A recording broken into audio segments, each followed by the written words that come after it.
আসসালামু আলাইকুম। কেমন আছেন সবাই? আশা করছি যে যেখানে আছেন সবাই অনেক ভালো আছেন এবং সুস্থ আছেন। আল্লাহর রহমতে আলহামদুলিল্লাহ আমিও অনেক ভালো আছি।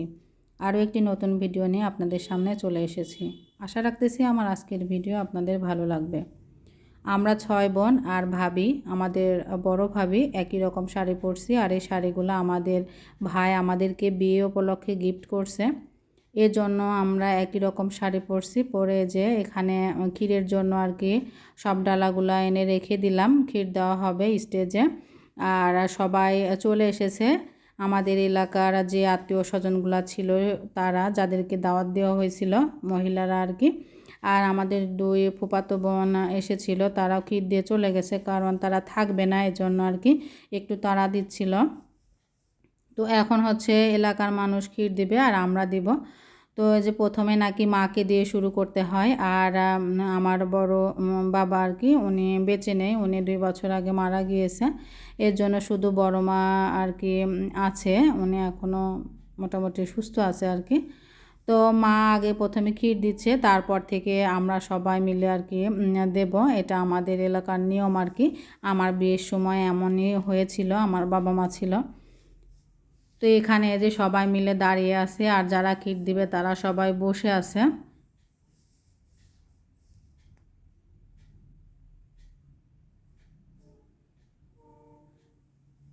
আমার কথার মাঝে ভুল ত্রুটি হয়ে গেলে অবশ্যই ক্ষমা সুন্দর দৃষ্টিতে দেখবেন।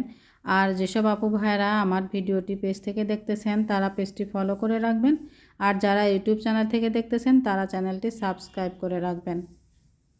এখানে এক এক করে সবাই ক্ষীর দিয়ে দিয়ে চলে যাচ্ছে, আর যারা বাকি থাকতেছে তারা আবার হচ্ছে আর কি দিতে আসতেছে আর কি। তো তারা হচ্ছে ক্ষীর দিয়ে খাওয়া দাওয়া করে তারপরে চলে যাবে। আর আমাদের এদিকের নিয়ম কিন্তু ক্ষীর দিয়ে টাকা দেওয়া, যে যতটুকু পারে আর কি, যে যেমন পারে।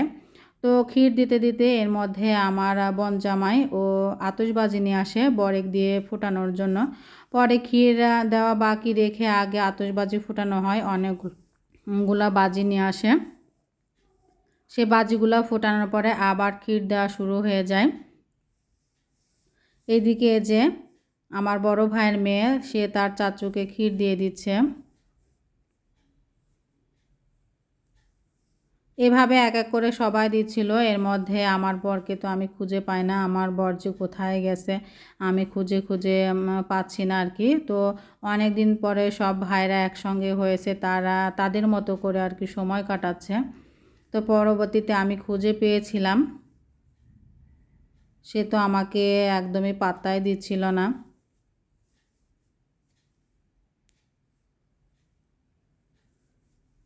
এদিকে আমার ছোট চাচি আর চাচাতো ভাই ক্ষীর দিচ্ছে, আমার চাচা একটু ব্যস্ত ছিল, এজন্য আর কি একসাথে হতে পারেনি। আমার এই ছোট ভাইয়ের খুব শখ ছিল আমার ভিডিওতে আসবে, ও যখনই আসতো তখনই বলতো আপু আমাকে একটু ভিডিও করিও, তোমার ভিডিওতে নিও। তো কোনো সময় আসলে ওইভাবে ভিডিও করা হয়নি, তো এই সুযোগে ভিডিও করা হলো। আর এইগুলো হলো আমার বোনের পরিবার, আমার ছোট ইমিডিয়েট ছোট আর কি, ওর 2টা মেয়ে, হাজব্যান্ড সবাই মিলে ক্ষীর দিচ্ছে। আর এটা হলো আমার চাচাতো বোন, তার একটা মেয়ে। এভাবে এক এক করে সব বোনগুলা ক্ষীর দিচ্ছিলাম। আর আমিও দিয়েছি, সেটা কিন্তু ভিডিও করা হয়নি। আমার বরকে অবশেষে খুঁজে পেয়েছিলাম। আর ভিডিও ম্যান তো ভিডিও করছিল, আমি জাস্ট আপনাদের সাথে শেয়ার করার জন্য অল্প অল্প করে ক্লিপ নিয়েছিলাম।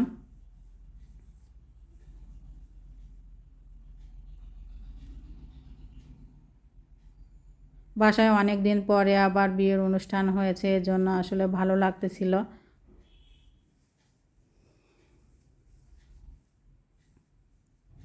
সবাই মিলে একসাথে হওয়া, আনন্দ করা, অনেক সুন্দরভাবে আমরা দিনগুলো হচ্ছে পার করছি। এর মধ্যে একটু মানে কষ্ট লাগতেছিল, আমাদের চাচাটা হাসপাতালে ভর্তি হয়েছিল, তারপরেও কিন্তু হালকা পাতলা যেভাবে যতটুকু করার দরকার করা হয়েছে।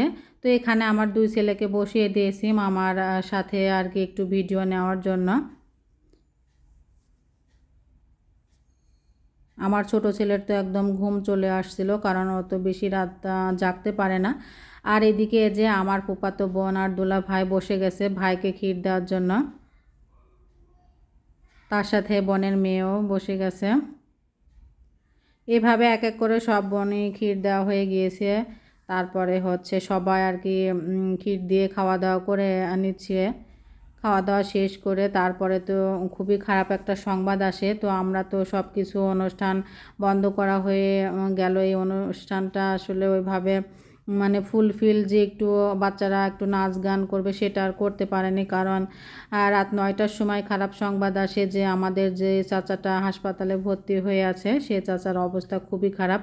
এক সময় তো আসে উনি মারাই গেছে, পরে আবার খবর আসে যে না এখনও বেঁচে আছে আর কি। পরবর্তীতে বাসা থেকে সব ছেলে মানুষ আর কি 5-6 জনের মতো যারা গার্জিয়ান আর কি তারা আবার রাজশাহী চলে যায়। রাজশাহী গিয়ে তারপরে আবার রাতে রওনা দেয়, যেহেতু সকালে বরযাত্রী যেতে হবে। তো এদিকে আমি আমার বোন সবাই মিলে হলুদ উঠিয়ে নিয়ে আসলাম ক্ষেতে থেকে, আর হচ্ছে বাগান থেকে ফুল উঠিয়ে নিয়ে আসছি।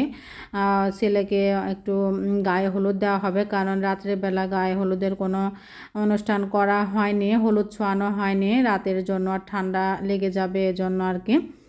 তো এখন হচ্ছে একটু গায়ে হলুদ ছোঁয়ানো হবে, আর এদিকে একটু আনন্দ করার জন্য আদা গুড় খাওয়ানো হচ্ছে। এটা নাকি হচ্ছে সবাই করে আর কি। তো আদা গুড় পানের উপরে রেখে ছেলের মাথার উপরে রাখতে হবে, সেখান থেকে সবাই উঠে উঠে খাবে। এটা নিয়ে একটা মজা মাস্তি হবে আর কি। তো যাই হোক হালকা পাতলা মজা মাস্তি করা হলো এর মধ্যে। আর গায়ে হলুদ দিতে হবে, আর হলুদ ছাড়া তো বিয়ে সম্পন্নই হয় না। হলুদ হলো একটা মানে পবিত্র আর কি, পবিত্র করা একটা জিনিস। হলুদ ছাড়া তো কোনো শুভ কাজই হয় না। এদিকে যে সব পানি ছোড়াছুড়ি করতেছিল, আমি তো একটু দূরে ছিলাম, কারণ ঠান্ডার মধ্যে পানি আমি গায়ে লাগাবো না এই জন্য আর কি। তো পরবর্তীতে ভাইয়ের গায়ে হলুদ দেয়া, তারপরে ভাইকে গোসল করানো, এগুলো করছিলাম। করে তারপরে আমরা নিজেরাও গোসল করে রেডি হয়ে পড়ছি। এখন বিদায় বেলা, মাকে হচ্ছে মায়ের কাছ থেকে বিদায় নিবে ছেলে, নিয়ে তারপরে আর কি বউ নিয়ে আসতে যাবে। তো আমার ভাইয়ের একটু ঠান্ডাও লেগে গিয়েছিল, যেহেতু ঠান্ডার মধ্যে ঠান্ডা পানি দিয়ে গোসল করতে হচ্ছে, ওর নাকি 2 দিন আগে থেকে ঠান্ডা লাগছে আর কি। তো এখানে হচ্ছে দুধ কলা খেয়ে নিল মায়ের কাছ থেকে, আর মায়ের কাছ থেকে বিদায় নিয়ে নিচ্ছে। যেহেতু বাবা নেই মাই সব। আর আমার বড় মার 2টাই ছেলে, এক এক ছেলের বিয়ে হয়ে গেছে, অনেক বছর হয়ে গেছে, আর এই ছোট ছেলেটার বিয়ে। তো এদিকে যে দুলা ভাইরা হচ্ছে শালাকে গাড়িতে উঠাচ্ছে। আমার বরের তো কোনো খোঁজই নাই, সে সকালে উঠে রেডি হয়ে সে তার সব কিছু দায়িত্ব পালন করতেছে, যেহেতু ও বড় জামাই বাড়ির, ওর একটা অন্যরকম দায়িত্ব আছে।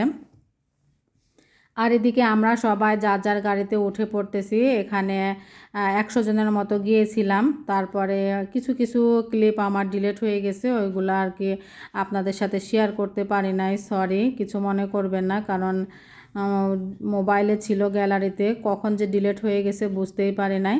তো পরবর্তীতে এখন হলো প্রায় 6টা বেজে গেছে, আমরা আজানের সময় আর কি মাগরিবের আজানের সময় আবার রওনা দিয়ে দিয়েছি। তো এখন যে রাস্তার মধ্যে আর কি আমরা যাচ্ছি, আর এর মধ্যে সবাই আনন্দ করতেছে, একটু গান বাজনা করতেছে আর কি, মজা মাস্তি করতেছে, যেহেতু কোনো রকম মজাই করা হয়নি। তো গাড়ির মধ্যে আর কি ওরা একটু মজা করতেছিল, কিন্তু আমি একটু অসুস্থ বোধ করতেছিলাম। আমার যেহেতু ব্লাড প্রেশার আছে, আমি মাঝে মধ্যে আমার শরীর ভালো লাগে, আবার মাঝে মধ্যে অসুস্থ হয়ে পড়ি। তো আমি খুবই অসুস্থ বোধ করতেছিলাম। তারপরে যে আমরা চলে আসছি, আমাদের গাড়ি আগে চলে আসছে, বরের গাড়ি পরে পরে আমরা একটু ওয়েট করতেছিলাম বর আর বউয়ের জন্য। পরে এখানে যে বর আর বউ চলে আসছে। কিছু গাড়ি এক পথ দিয়ে আসছে, আর কিছু গাড়ি অন্য পথ দিয়ে আসছে, এজন্য আমাদের এলোমেলো হয়ে গেছে সব কিছু। পরবর্তীতে যাই হোক, এখন যে বউকে বরণ করা হলো, এখন স্টেজে বসিয়ে একটু মিষ্টি মুখ করানো হবে, আর শাশুড়ি স্বর্ণের কিছু দিয়ে বরণ করবে আর কি। শাশুড়ি আগে থেকে সব কিছু গুছিয়ে রেখে দিয়েছে। তো আমাদের বউকে আপনাদের কেমন লেগেছে অবশ্যই কমেন্টের মাধ্যমে জানিয়ে দিবেন। আর সবাই বউ আর বরের জন্য দোয়া করবেন, ওরা যেন সারা জীবন সুখে শান্তিতে থাকতে পারে।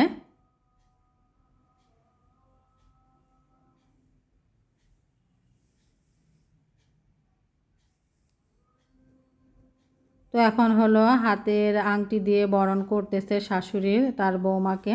তো যাই হোক, সবাই ভালো থাকবেন, সুস্থ থাকবেন। আল্লাহ হাফেজ।